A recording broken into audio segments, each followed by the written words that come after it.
2008년 6월 지리산에서 사라진 4사람, 그들이 숨기려 했던 진실. 한 대의 USB 메모리. 겨우 8GB 용량의 작은 저장 장치가 4사람의 목숨을 앗아갈 줄은 아무도 몰랐습니다. 2008년 6월 14일 토요일 지리산 노고단에서 4명이 흔적도 없이 사라졌습니다. 28세 회계사 유진호, 31세 변호사 강민서, 35세 IT 개발자 송태영, 그리고 26세 신입사원 한예린. 모두 서울의 한 대기업 계열사에서 일하던 직장 동료들이었죠. 공식적으로는 회사 워크숍이었습니다. 하지만 그들이 정말 그곳에 간 이유는 따로 있었어요. 회사의 비리를 폭로하기 위한 증거를 검사에게 전달하기 위해서였죠. 그리고 그 증거가 담긴 USB를 누군가에게 빼앗기지 않기 위해 목숨을 걸어야 했습니다. 3년이 지난 2011년 8월 익명의 제보자가 나타났습니다. 제가 그날 그곳에 있었습니다. 그분들이 왜 사라져야 했는지 말씀드리겠습니다. 11년이 지난 지금도 4사람의 행방은 묘연합니다. 2008년 지리산 집단 실종 사건, 그 기록을 지금부터 공개합니다. 시작하기 전에 여러분께 부탁드립니다. 구독 버튼 눌러주시고 좋아요와 알림 설정까지 해주세요. 여러분의 관심이 이렇게 묻힌 사건들을 세상에 알리는 힘이 됩니다. 그럼 시작하겠습니다. 2008년 3월 17일 화요일 서울 여의도에 위치한 대한종합상사본관 12층. 야근이 일상이 된 회계팀 사무실에서 28세 유진호는 이상한 걸 발견했습니다. 이 계좌. 거래 내역이 너무 반복적인데. 유진호가 혼잣말로 중얼거렸어요. 분기 결산 자료를 정리하던 중이었죠. 해외 법인으로 송금된 금액들을 추적하다 보니 특정 계좌로 매달 비슷한 금액이 이체되고 있었습니다. 금액도 상당했어요. 매달 3억 원에서 5억 원 사이였죠. 이 법인, 실체가 있나? 유진호는 회사 거래처 목록을 뒤졌습니다. 서류상으로는 싱가포르에 있는 무역회사였어요. 하지만 실제 거래 실적을 보니 이상했죠.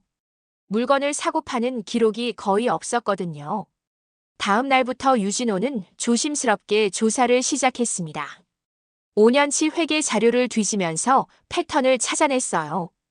2003년부터 2008년까지 총 18개의 페이퍼 컴퍼니를 통해 약 230억 원이 빠져나갔습니다. 서류상으로는 정상적인 거래처럼 보였지만 실제로는 특정 임원들의 비자금 조성이었죠. 더 큰 문제는 이 돈이 어디로 갔는지였습니다. 추적해보니 결국 국내의 차명 계좌들로 되돌아오고 있었어요. 회사 돈을 빼돌려서 개인 계좌로 빼돌린 거죠. 이건 정말 큰일인데. 유진호는 등골이 오싹했습니다. 이런 규모의 횡령이라면 회사 전체가 흔들릴 수 있었어요. 4월 중순 유진호는 고민 끝에 법무팀의 강민서 변호사를 찾아갔습니다. 31세의 강민서는 회사에서 원칙주의자로 유명했거든요. 이 자료를 보세요. 이건 명백한 횡령이에요. 유진호가 정리한 자료를 보여줬습니다. 강민서는 자료를 보더니 얼굴이 굳어졌어요. 이거 대표이사 라인까지 연결되어 있는 것 같은데요. 그래서 제가 찾아온 거예요. 이걸 어떻게 해야 할지. 강민서는 잠시 생각하더니 말했습니다. 검찰에 제보해야 해요. 하지만 조심해야 해요. 회사 내부에서는 절대 안 돼요. 왜요? 생각해보세요. 이런 규모의 비리라면 감사팀도 알고 있었을 거예요. 모르고 넘어갔을 리가 없죠.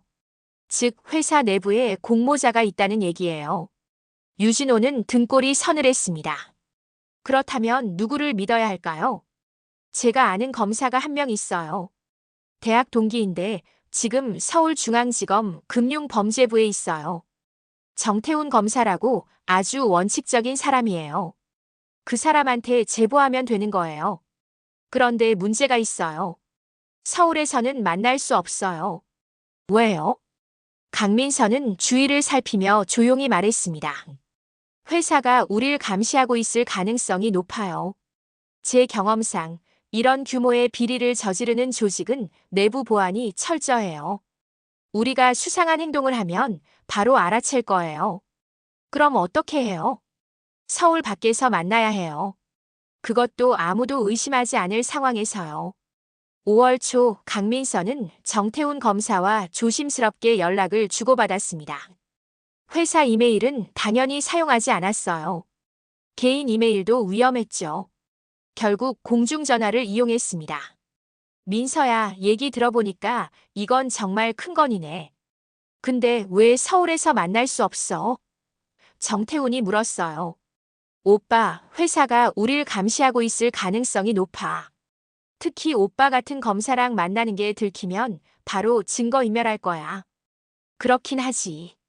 실제로 우리 쪽에도 기업과 연결된 사람들이 있어. 조심해야 해. 그래서 제안인데 6월 중순쯤에 지방에서 만나면 어때? 등산객으로 위장해서. 등산? 응. 지리산이 좋을 것 같아. 사람도 많고 자연스럽게 마주친 것처럼 할 수 있잖아. 오빠도 휴가 내서 등산 간다고 하면 의심받지 않을 거고. 정태호는 잠시 생각하더니 동의했습니다. 좋아. 6월 14일 토요일 어때? 그날 지리산 노고단 중간 쉼터에서 만나자. 오후 1시쯤. 계획이 정해졌습니다. 5월 중순 유진호는 IT 개발팀의 송태영을 끌어들였습니다. 35세의 송태영은 회사 보안 시스템을 담당하고 있었거든요. 태영 형, 부탁이 있어요. 뭔데? 유진호가 상황을 설명하자 송태영의 표정이 심각해졌습니다. 이거 진짜 위험한 건데. 괜찮겠어? 그래서 형 도움이 필요해요. 회사 보안 시스템이 우릴 얼마나 감시하고 있는지 알아야 해요. 송태영은 며칠 동안 회사 시스템을 조사했습니다. 결과는 충격적이었어요. 진호야, 우리 회사 보안 시스템 진짜 장난 아니야. 모든 직원의 컴퓨터 사용 내역이 실시간으로 모니터링되고 있어. 이메일, 문서 작업, 심지어 USB 사용까지 다 기록돼. 그럼 제가 조사한 거? 아직은 괜찮은 것 같아. 보안팀에서 특별히 너를 주시하고 있진 않은 것 같거든. 하지만 언제 걸릴지 몰라. 그럼 어떻게 해요? 일단 회사 컴퓨터에서는 절대 증거를 정리하지 마. 개인 노트북을 쓰고 회사 네트워크에는 연결하지 마. 그리고 최종 파일은 USB에 담되 절대 회사 건물 안에서 꺼내지 마. 송태영도 계획에 합류했습니다. 6월 초 마지막으로 한예린이 합류했습니다. 26세의 신입사원이었지만 경영학과 수석 졸업생답게 분석 능력이 뛰어났어요. 선배님, 제가 도울 수 있는 게 있을까요? 한예린이 물었습니다. 유진호가 뭔가 중요한 일을 하고 있다는 걸 눈치챈 거죠. 예린아, 이거 정말 위험한 일인데. 알아요. 하지만 제가 회사 들어와서 본 것들. 뭔가 이상하다고 생각했어요. 제대로 된 회사가 아니라는 느낌. 한예린은 신입사원이라 상대적으로 의심받지 않았어요. 그녀의 역할은 다른 팀의 자료들을 수집하는 거였죠. 6월 13일 금요일 저녁 4사람은 마지막 점검을 했습니다. USB는 제가 가지고 갈게요. 유진호가 말했어요. 8GB USB에 5년치 회계 자료, 비밀 계좌 내역, 이메일 증거까지 모든 게 담겨 있었죠. 내일 오전 5시 30분에 강남 주차장에서 만나요. 송태영 선배가 운전하고 9시 30분쯤 지리산 도착 예정이에요. 강민서가 일정을 확인했습니다. 검사님은 오후 1시에 중간 쉼터에서 만나요. USB 전달하고 바로 하산하면 오후 4시쯤 끝날 거예요. 혹시 미행당하면 어떡해요? 한예린이 불안해했습니다. 일단 사람 많은 등산로로 가요.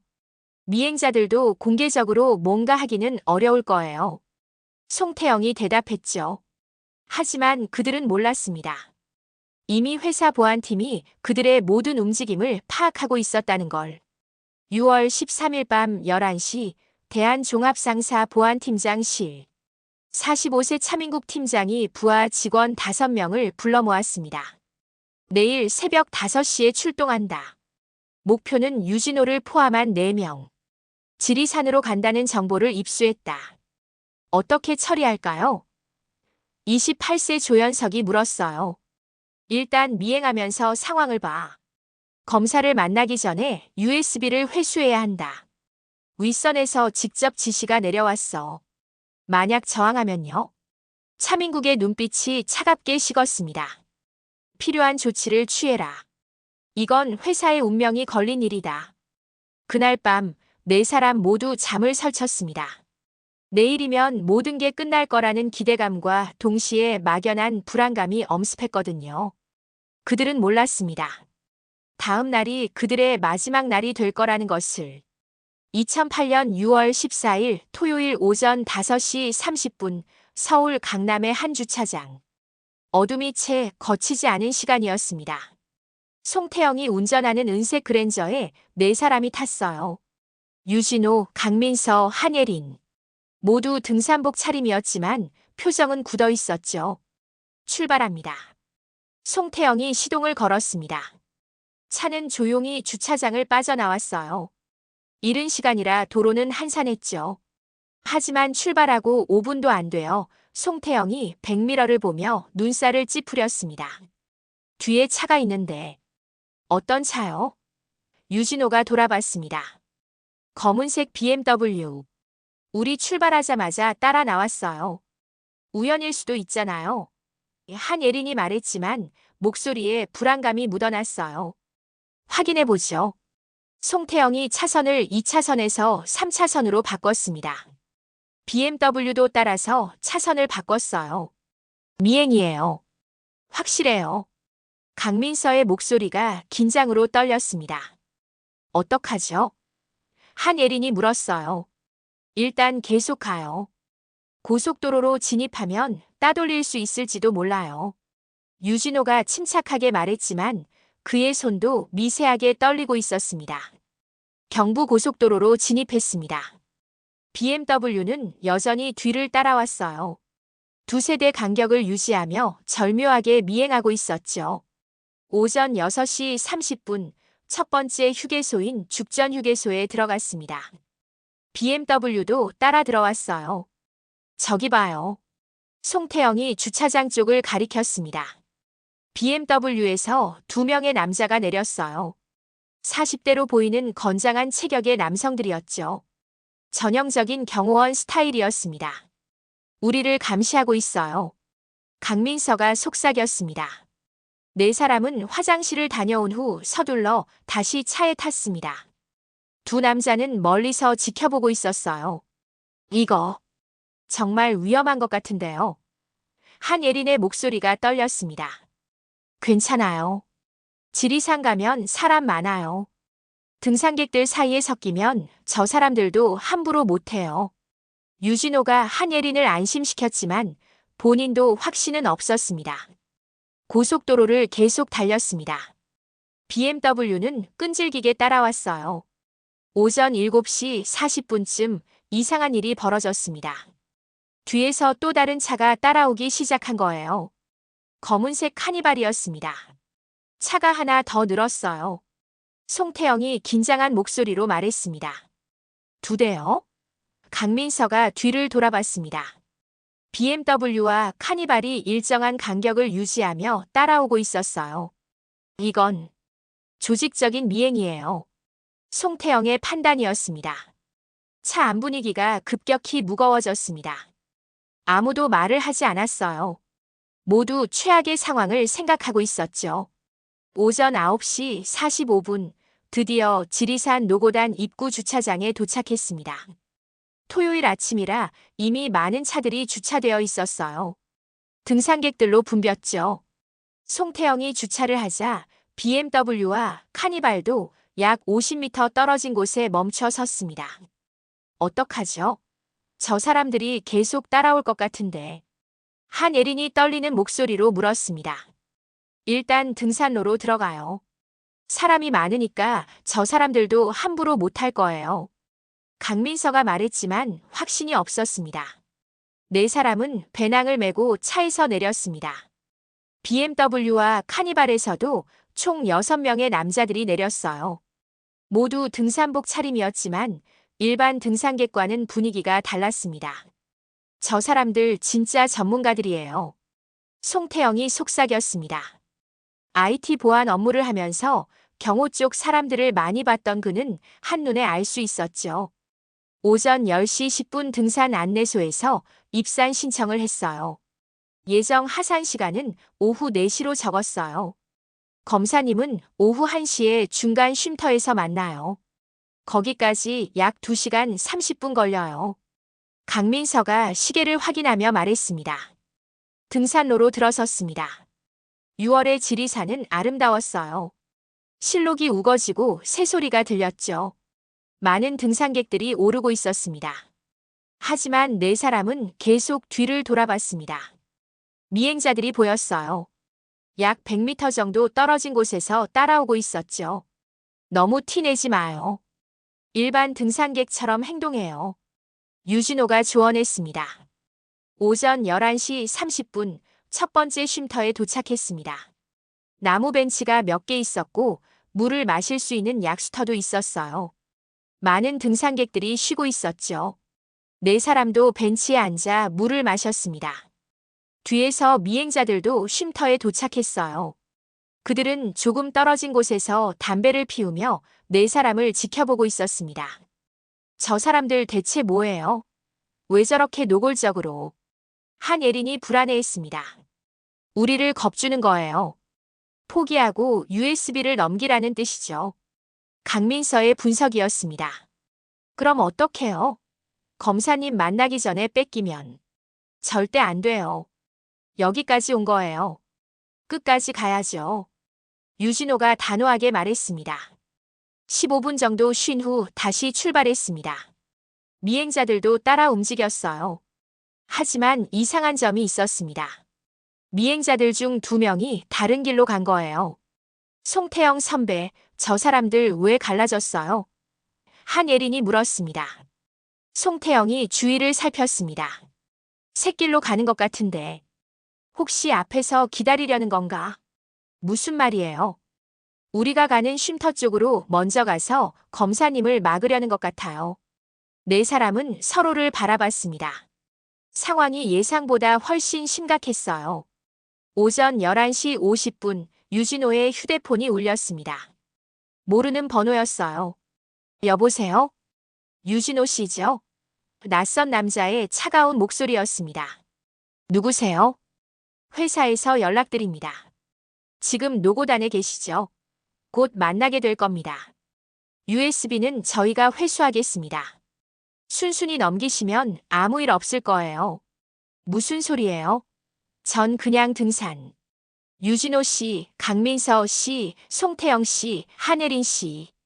4분 다 잘 알고 있습니다. 지난 3개월간 뭘 하셨는지 알고 있습니다. 정태훈 검사 만나러 가시는 거죠? 유진호의 얼굴이 새하얗게 질렸습니다. 어떻게? 다 알고 있습니다. 검사님은 오늘 오지 않을 거예요. 어젯밤에 약속 취소 문자를 보냈는데 강민서 변호사가 못 받았나 보네요. 강민서가 급히 휴대폰을 꺼냈습니다. 전원이 꺼져 있었어요. 어젯밤에 충전이 다 되어서 끄고 잤는데 그 사이에 문자가 왔던 거죠. 거짓말이에요. 유진호가 소리쳤습니다. USB만 넘기세요. 그러면 모두 무사할 겁니다. 30분 드리죠. 12시 30분까지 중간 쉼터에서 기다리겠습니다. 전화가 끊어졌습니다. 4사람은 망연자실했습니다. 검사님이 정말 안 오는 거예요. 한예린이 떨리는 목소리로 물었어요. 강민서가 휴대폰을 켰습니다. 밤 11시 30분 후 미수신 문자가 왔어요. 정태훈 검사의 번호였습니다. 민서야, 미안해. 급한 사건이 생겨서 내일 못 가. 다음 주에 다시 연락할게. 발신 시각은 6월 13일 밤 11시 47분이었습니다. 끝났어요. 검사님이 안 오는데 어떡해요?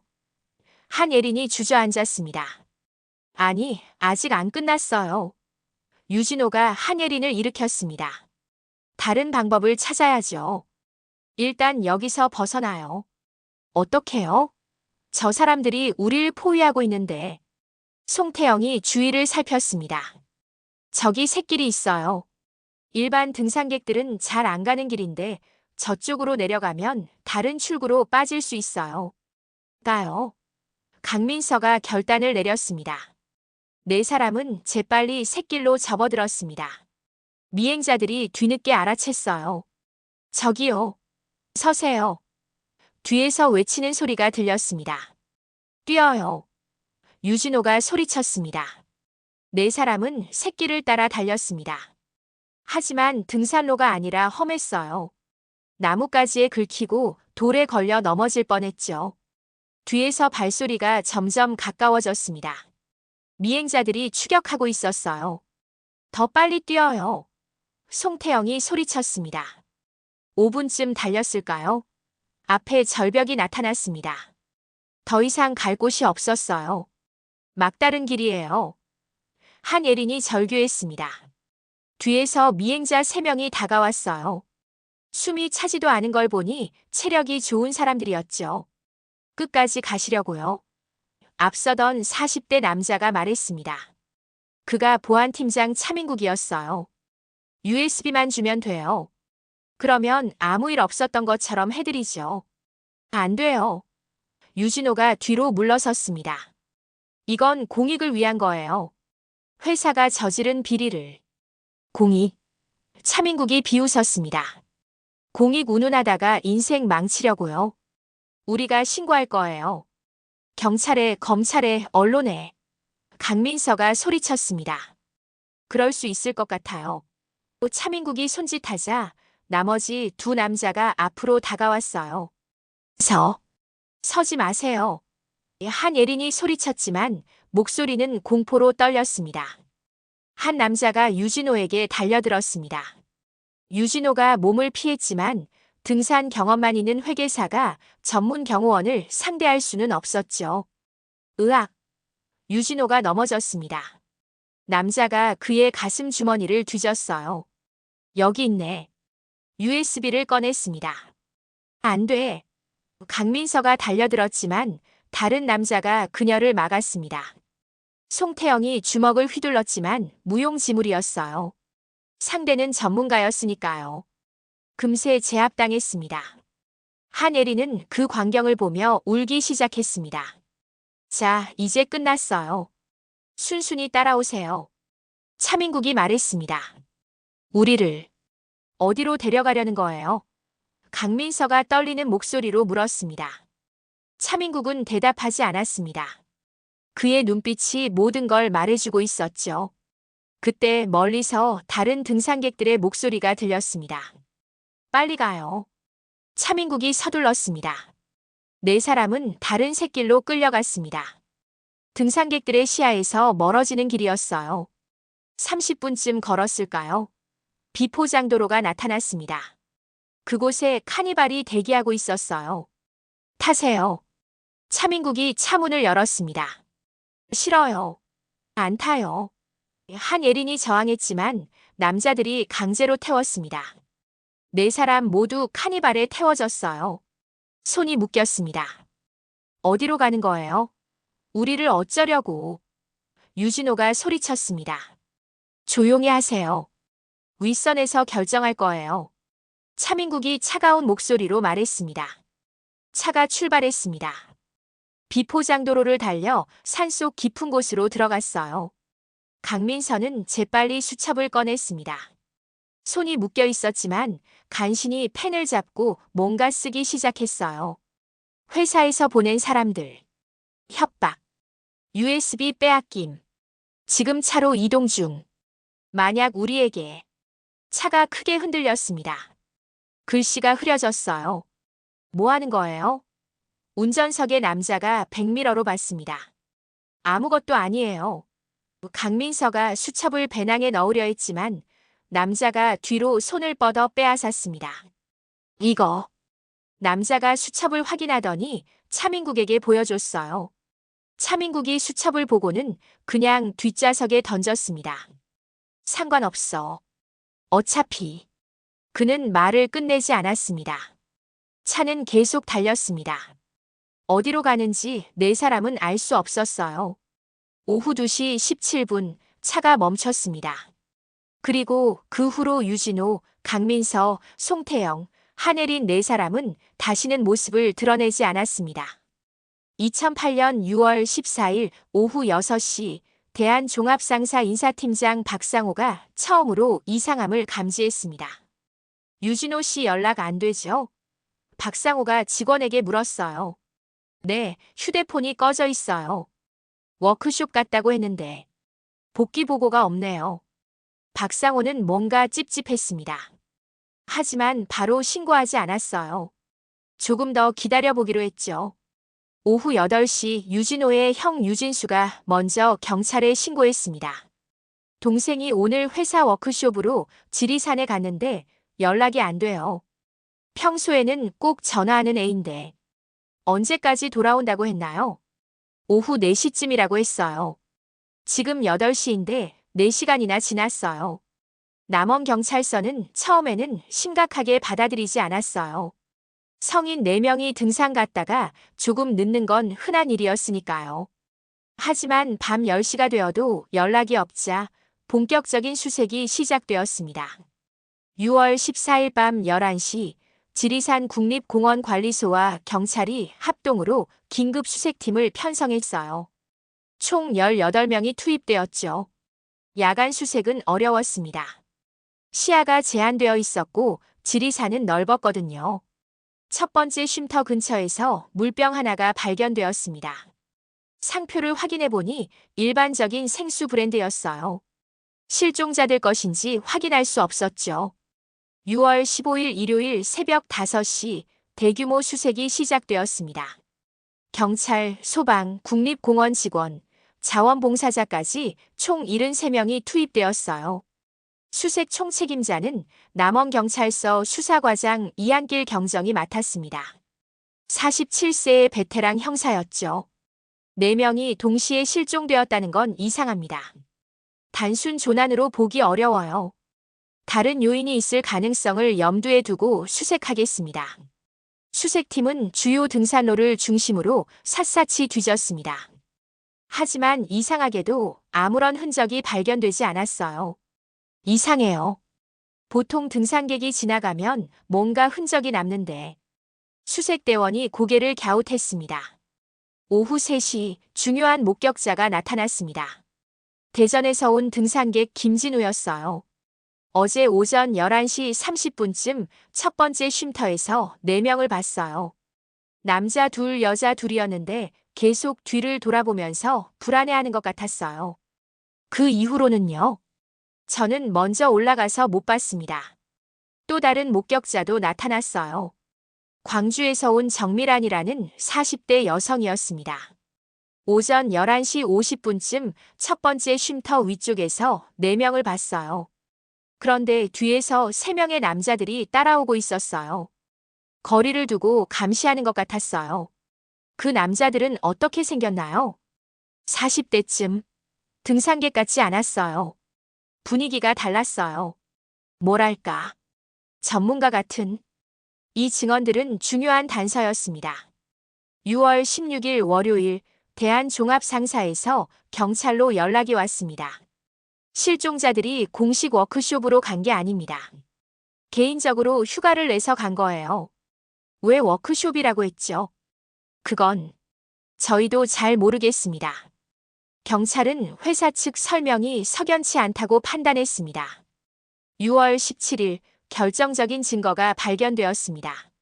지리산에서 약 8km 떨어진 산속 비포장도로에서 송태영의 은색 그랜저가 발견된 거예요.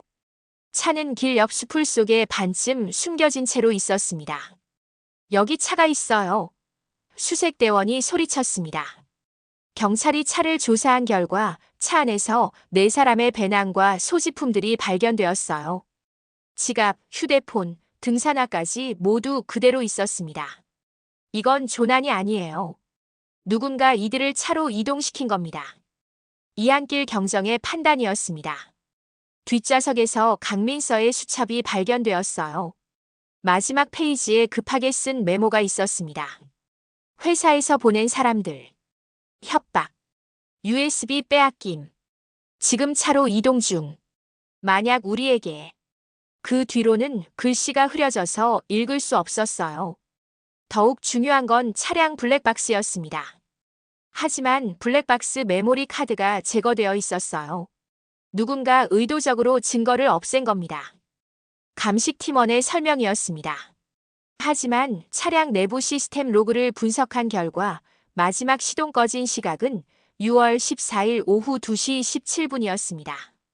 오후 2시 17분. 이안길 경정이 중얼거렸습니다. 첫 번째 쉼터에서 목격된 시각이 11시 50분이니까 약 2시간 30분 사이에 뭔가 벌어진 거예요. 6월 18일 경찰은 대한종합상사 본사에 대한 압수수색을 단행했습니다. 유진호의 컴퓨터를 포렌식 분석한 결과 충격적인 사실이 드러났어요. 이거 회사 횡령 증거를 수집한 거네요.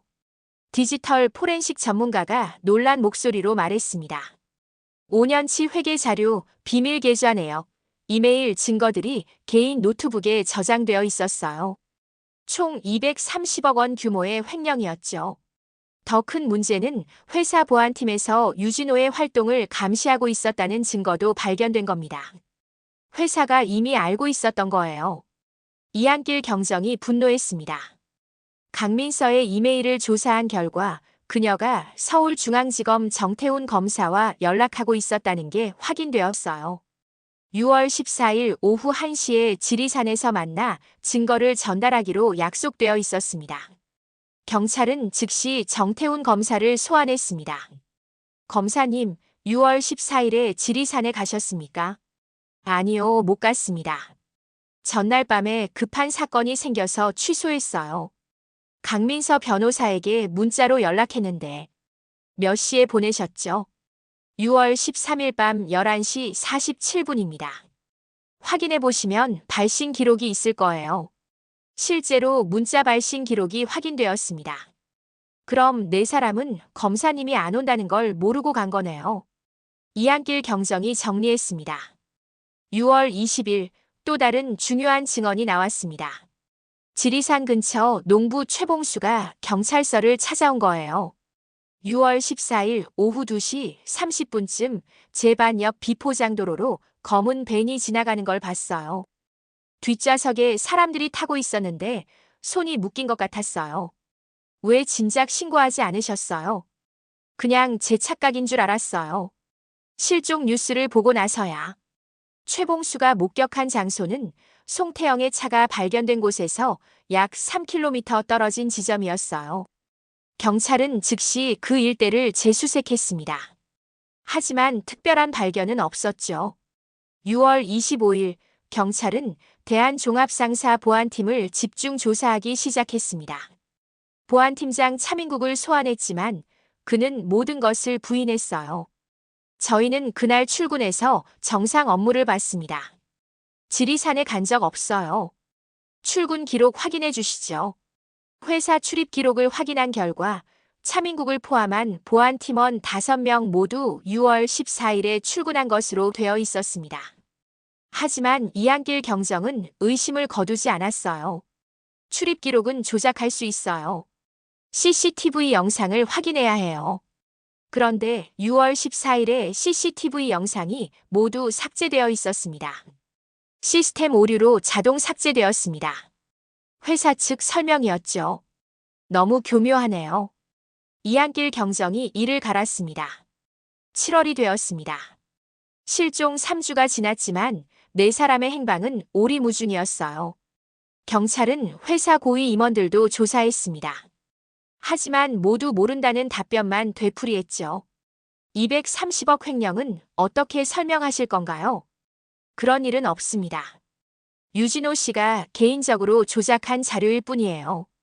증거가 다 있는데도요? 증거요? 어디 있습니까? USB를 찾으셨나요? 바로 그거였습니다. USB가 없었어요. 유진호가 가지고 있었다는 USB는 발견되지 않았죠. USB가 모든 증거의 핵심인데 이한길 경정이 한숨을 쉬었습니다. 대한종합상사는 공식 입장을 발표했습니다. 이번 사건과 회사는 아무 관련이 없습니다. 직원들의 개인적인 여행 중 불운한 사고로 추정됩니다. 회사는 가족들에게 위로금을 전달하겠습니다. 하지만 가족들은 위로금을 거부했습니다. 우리는 돈이 필요한 게 아니에요. 진실이 필요한 거예요. 유진호의 형 유진수가 소리쳤습니다. 수사는 계속되었지만 결정적인 증거가 없었습니다. 목격자 증언만으로는 부족했어요. 8월, 9월이 지났습니다. 언론의 관심도 서서히 식어갔어요. 2009년이 되었습니다. 여전히 4사람은 돌아오지 않았어요. 가족들은 포기하지 않았습니다. 매달 경찰서를 찾아와 수사 진행 상황을 물었죠.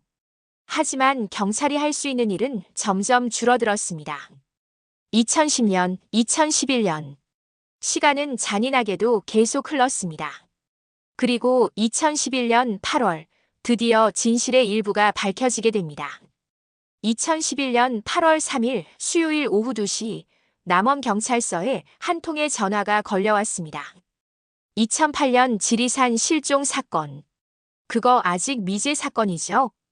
전화를 받은 건 당시 사건을 담당했던 이한길 경정이었어요. 이제는 경감으로 승진한 상태였죠. 네, 맞습니다. 어떤 것을 알고 계십니까? 제가 그날 그곳에 있었습니다. 직접 만나서 얘기하고 싶습니다. 지금 어디 계십니까? 서울이에요. 내일 그쪽으로 가겠습니다. 8월 4일 목요일 오후 5시 33세 남성 조현석이 남원경찰서에 나타났습니다. 키 178cm의 건장한 체격이었지만 얼굴은 수척하고 눈빛은 불안정해 보였어요. 머리카락도 많이 빠져 있었고 손톱을 물어뜯은 흔적이 역력했죠. 이한길 경감은 조현석을 조사실로 안내했습니다. 말씀하세요. 무엇을 알고 계십니까? 조현석은 한참을 망설이다가 입을 열었습니다. 2008년 당시 저는 대한종합상사 보안팀 소속이었습니다. 이한길 경감의 눈빛이 날카로워졌습니다. 조현석은 떨리는 목소리로 고백을 시작했어요. 대학에서 경호학을 전공하고 대한종합상사 보안팀에 입사했다는 것, 2008년 6월 초부터 유진호 일행을 감시했다는 것, 6월 13일 밤 차민국 팀장이 저를 포함한 팀원 5명을 소집했어요. 다음 날 새벽에 지리산으로 출동한다고 했죠. 무슨 목적으로요? 4사람이 회사 비리 증거를 검사에게 넘기려 한다는 정보를 입수했대요. 그걸 막으라고 했습니다. 조현석의 증언은 경찰이 추정했던 시나리오와 정확히 일치했습니다. 6월 14일 새벽 5시 우리는 BMW와 카니발 2대로 출발했어요. 유진호 씨 일행이 강남 주차장에서 출발하는 걸 확인하고 미행했습니다. 그 다음은요? 고속도로에서 계속 따라갔어요. 지리산 주차장까지요. 4사람이 등산로로 들어가자 우리도 등산복으로 갈아입고 뒤따라 들어갔습니다. 조현석은 계속 증언했습니다. 첫 번째 쉼터에서 4사람을 확인했다는 것, 팀을 둘로 나눠서 앞뒤로 포위했다는 것. 오전 11시 50분쯤 차민국 팀장이 유진호 씨에게 전화를 걸었어요. USB를 넘기라고 협박했죠. 그 다음은요? 4사람이 샛길로 도망쳤어요. 우리가 추격했고 절벽에서 몰아세웠습니다. 조현석의 목소리가 점점 떨렸습니다. 그곳에서 유진호 씨를 제압하고 USB를 빼앗았어요. 4사람을 강제로 차로 데려갔습니다. 어디로 데려갔습니까? 조현석은 고개를 떨구었습니다. 그건 저도 정확히 모릅니다. 무슨 말입니까? 저는 오후 2시쯤 임무에서 제외되었어요. 차민국 팀장이 저한테 서울로 돌아가라고 했습니다. 나머지는 윗선에서 직접 처리하겠다고. 이한길 경감이 책상을 쳤습니다. 그럼 4사람은 지금 어디 있습니까? 모릅니다. 정말 모르겠어요. 조현석의 눈에서 눈물이 흘렀습니다. 3년 동안 악몽에 시달렸어요. 밤마다 그분들 얼굴이 나타나요. 왜 지금에야 나타난 겁니까? 더 이상 견딜 수가 없어서요. 최근에 결혼했는데 아내가 임신했어요. 아이 아빠가 되는데 이런 비밀을 안고 살 수는 없었어요. 이한길 경감은 조연석의 증언을 바탕으로 즉시 수사에 착수했습니다. 하지만 3년이라는 시간은 너무 길었습니다. 차민국 보안팀장은 2009년 10월에 회사를 퇴사했어요. 그리고 2010년 3월 캐나다로 이민을 갔다는 정보가 확인되었습니다. 캐나다 어디에 있는지 파악해야 해요. 이한길 경감이 지시했습니다. 하지만 쉽지 않았어요. 차민국은 의도적으로 흔적을 지운 것 같았죠. 나머지 보안팀원 4명도 추적했습니다. 한 명은 2010년 1월에 교통사고로 사망했어요. 한 명은 해외로 도피한 것으로 추정되었고 나머지 2명은 국내에 있었지만 행방을 찾을 수 없었습니다. 다들 증거를 없애고 도망간 거예요. 이한길 경감이 이를 갈았습니다. 대한종합상사는 즉시 반박 성명을 발표했습니다. 조연석은 2008년 8월에 업무 태만으로 해고된 직원입니다. 회사에 앙심을 품고 거짓 증언을 하는 것으로 판단됩니다. 증거가 있습니까? 기자가 물었어요. 조연석의 증언을 뒷받침할 물적 증거가 없지 않습니까? 단순히 한 사람의 일방적인 주장일 뿐입니다. 실제로 증거가 부족했습니다. 조연석의 증언만으로는 기소하기 어려웠어요. 8월 중순 경찰은 새로운 단서를 찾기 위해 다시 현장을 수색했습니다. 조연석이 증언한 절벽 지점을 찾아갔어요. 그곳에서 오래된 흔적들이 발견되었습니다. 여기 발자국 흔적이 있어요. 3년이나 지났지만 아직 남아있네요. 감식팀원이 말했습니다. 또한 근처에서 찢어진 옷 조각도 발견되었어요. DNA 검사를 의뢰했지만 3년간의 풍화로 인해 명확한 결과를 얻기 어려웠습니다. 부분적으로 일치하는 것 같긴 한데 법정에서 증거로 쓰기엔 불충분해요. 국과수 직원의 설명이었습니다. 경찰은 당시 등산객들의 증언도 다시 확인했습니다. 2008년에 증언했던 김진우를 다시 소환했어요. 3년 전 증언을 다시 확인하고 싶습니다. 김진우는 기억을 더듬었습니다. 그때 4사람이 불안해하는 것 같았어요. 그리고 뒤에서 남자들이 따라오고 있었고요. 그 남자들의 인상차기를 기억하십니까? 40대쯤. 건장한 체격이었어요. 등산객 같진 않았어요. 혹시 이 사람인가요? 경찰이 조연석의 사진을 보여줬습니다. 아, 그럴 수도 있어요. 정확히는 기억이 안 나는데 비슷한 것 같기도 하고. 3년이라는 시간은 목격자의 기억도 희미하게 만들었습니다. 다른 목격자 정밀안도 다시 조사를 받았습니다. 그때 본 남자들 중에 이 사람이 있었나요? 조연석의 사진을 보여줬어요. 글쎄요. 비슷한 것도 같은데 확신은 없어요. 3년 전 일이라. 결정적인 증언을 확보하기 어려웠습니다. 9월 초 경찰은 송태영의 차를 다시 정밀 감식했습니다. 3년 전에 놓친 증거가 있을지도 모른다는 판단이었죠. 차량 트렁크를 열어보니 구석에서 작은 메모지가 발견되었어요. 이게 뭐죠? 감식팀원이 핀셋으로 조심스럽게 집어 올렸습니다. 메모지에는 손으로 쓴 글씨가 있었어요. 혹시를 위해. 증거는 이메일 백업했음. shgks gmil리리터 1215gmail. 캄 비번 JINH806. 유진호의 필체였습니다. 이메일 계정이에요. 이한길 경감이 소리쳤습니다. 즉시 해당 이메일 계정에 접속했습니다. 비밀번호도 맞았어요. 이메일함을 열어보니 비어 있었습니다. 뭐야? 아무것도 없잖아요. 수사관이 당황했습니다. 하지만 휴지통을 확인해보니 2008년 6월 15일에 모든 메일이 삭제된 기록이 있었어요. 누군가 이미 들어와서 지운 거예요. 사이버 수사대 직원의 분석이었습니다. 복구할 수 없나요? 3년이나 지났는데. 구글 서버에 남아있을 가능성은 거의 없어요. 또다시 막다른 골목이었습니다. 9월 중순 예상치 못한 제보가 들어왔습니다. 2008년 6월 15일 제가 지리산 근처 폐가에서 이상한 걸 봤어요.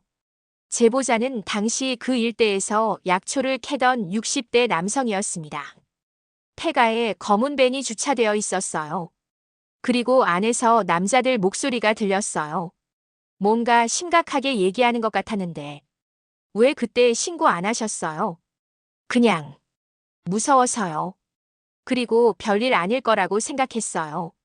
근데 뉴스 보니까 경찰은 즉시 그 폐가를 찾아갔습니다.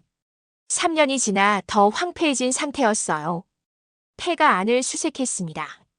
바닥에서 담배꽁초 여러 개가 발견되었어요. DNA 검사를 의뢰했지만 역시 오래되어 명확한 결과를 얻기 어려웠습니다. 이곳에서 뭔가 있었던 건 확실한데 이안길 경감이 벽을 쳤습니다. 하지만 결정적인 증거는 없었습니다. 9월 말 검찰은 조현석을 감금 및 폭행 혐의로 기소했습니다. 하지만 정작 중요한 인물들 차민국과 나머지 보안팀원들 그리고 회사 고위 임원들은 처벌받지 않았어요. 증거가 부족했거든요. 10월 조현석의 재판이 시작되었습니다. 피고인은 2008년 6월 14일 다른 공범들과 함께 피해자 4명을 감금하고 폭행한 혐의를 받고 있습니다. 변호인이 반박했습니다. 피고인은 단순히 미행만 했을 뿐입니다. 실제 감금과 폭행은 다른 사람들이 한 것입니다. 하지만 공모 관계가 인정됩니다. 재판은 2달간 계속되었습니다. 12월 1심 판결이 나왔습니다. 피고인 조현석에게 징역 3년을 선고한다. 조현석은 판결을 듣고 눈물을 흘렸습니다. 정말 죄송합니다. 제가 막았어야 했는데. 하지만 4사람의 행방은 여전히 오리무중이었습니다. 2012년 1월 조현석이 수감되었습니다. 하지만 진짜 범인들은 여전히 자유의 몸이었어요. 대한종합상사는 2012년 3월 사명을 DN그룹으로 변경했습니다. 이미지 쇄신이라는 명목이었지만 실제로는 과거를 지우기 위한 것이었죠. 230억 횡령 의혹에 연루되었던 임원들은 모두 퇴직금을 받고 조용히 회사를 떠났습니다. 일부는 계열사로 옮겨가기도 했어요.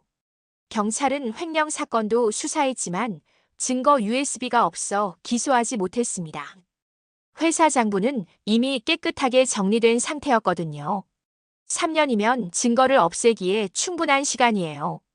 이안길 경감이 한숨을 쉬었습니다. 2013년 실종 5년째가 되었습니다. 유진호의 형 유진수는 33세가 되었어요. 동생은 옳은 일을 하려다가 변을 당했어요. 그게 죄인가요? 그는 매년 6월 14일이면 지리산을 찾았습니다. 동생이 마지막으로 걸었던 그 길을 따라 걸으며 동생을 떠올렸죠. 강민서의 남편 김현우는 38세가 되었습니다. 5년간 홀로 아이를 키웠어요. 7살이 된 딸 수진이는 엄마 얼굴을 기억하지 못했습니다. 아빠, 엄마는 언제 와요? 딸이 가끔 물었어요. 엄마는 하늘에서 수진이를 지켜보고 계셔.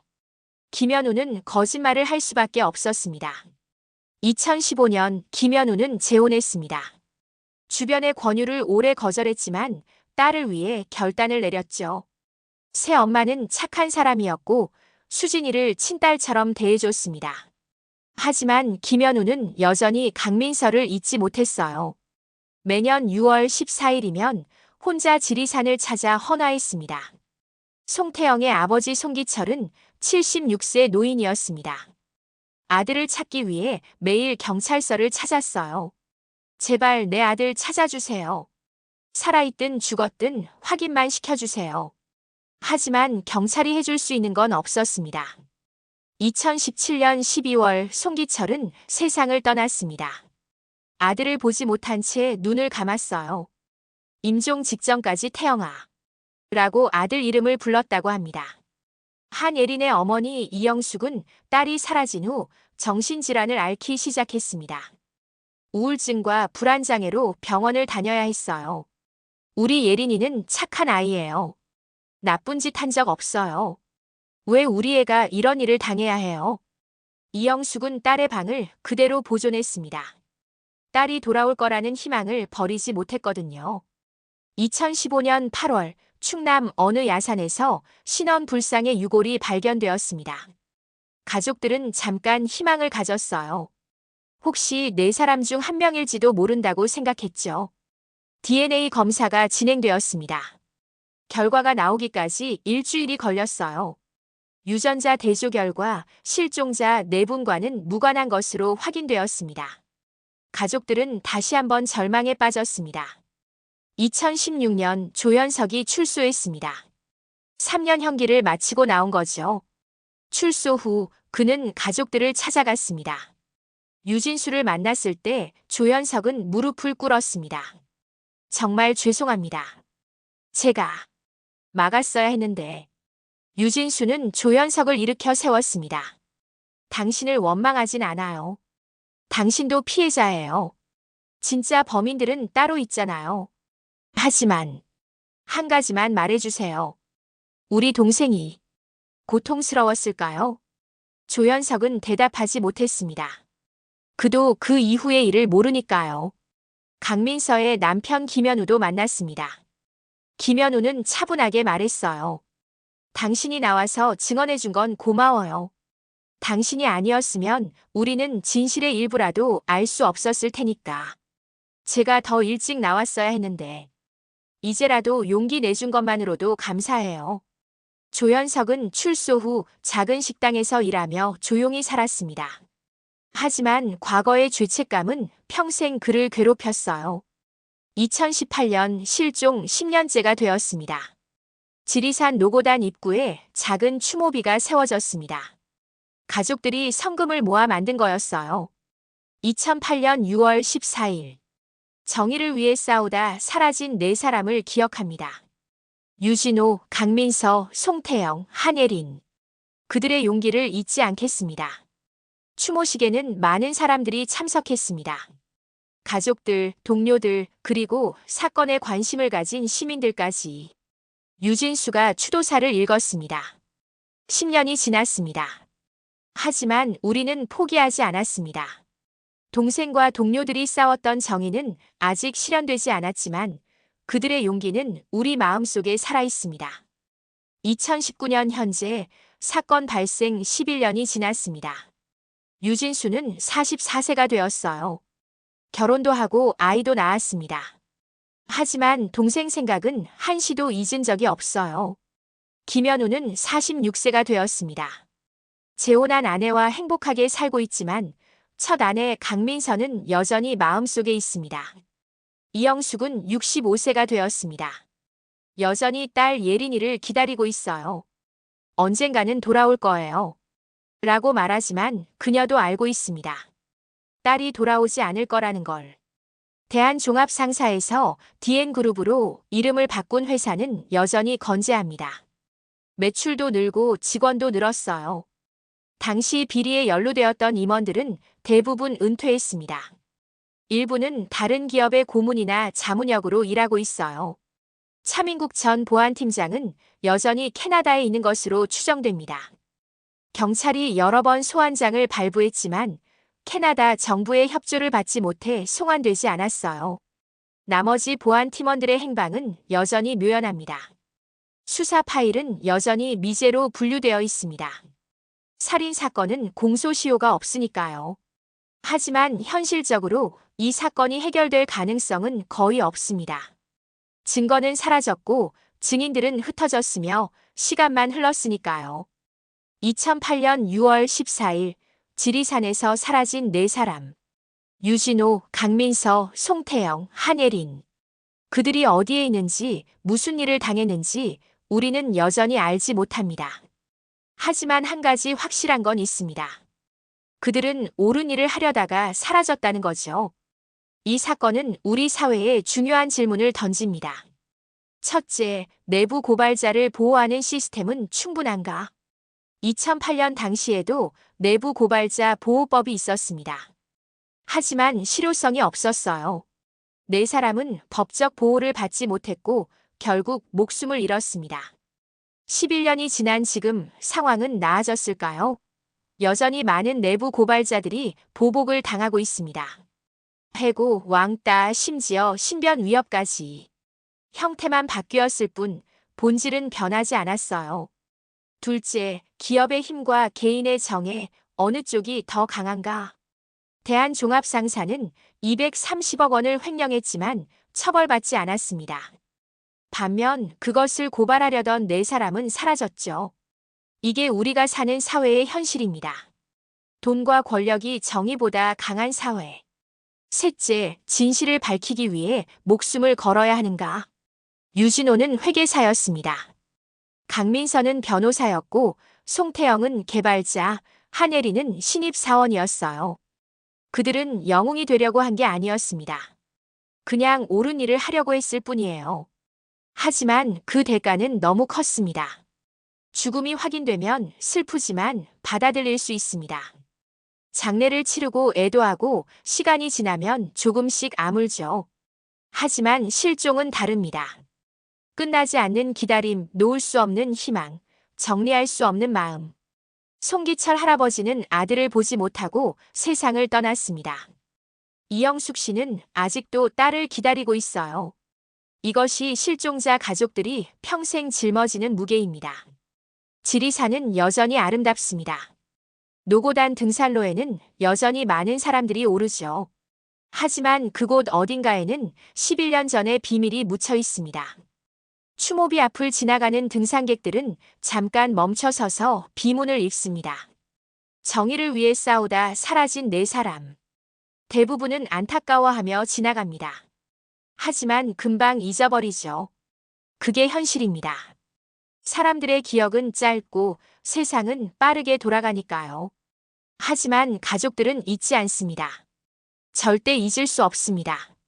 매년 6월 14일이면 가족들은 추모비 앞에 모입니다. 꽃을 놓고 향을 피우고 눈물을 흘립니다. 형, 어디 있어요? 대답 좀 해줘요. 유진수가 중얼거립니다. 여보, 수진이가 이제 중학생이 됐어요. 딸을 보고 싶지 않아요? 김현우가 속삭입니다. 예린아, 엄마 여기 있어. 돌아와. 이영숙이 흐느낍니다. 하늘은 대답하지 않습니다. 때로는 영원히 풀리지 않는 수수께끼가 있습니다. 아무리 노력해도 닿을 수 없는 진실이 있죠. 하지만 그것이 우리가 기억을 멈추는 이유가 될 수는 없습니다. 유진호, 강민서, 송태영, 한예린. 네 사람의 이름을 기억해 주세요. 그들이 싸웠던 정의를 기억해 주세요. 그리고 오늘도 어디선가 불의와 맞서 싸우고 있을 누군가를 응원해 주세요. 당신의 관심이 사라진 이들의 이름을 지우지 않는 가장 큰 기억이 됩니다. 좋아요와 구독은 묻혀진 진실을 다시 세상에 알리는 힘이에요. 여기는 사건기록실 TV였습니다. 감사합니다.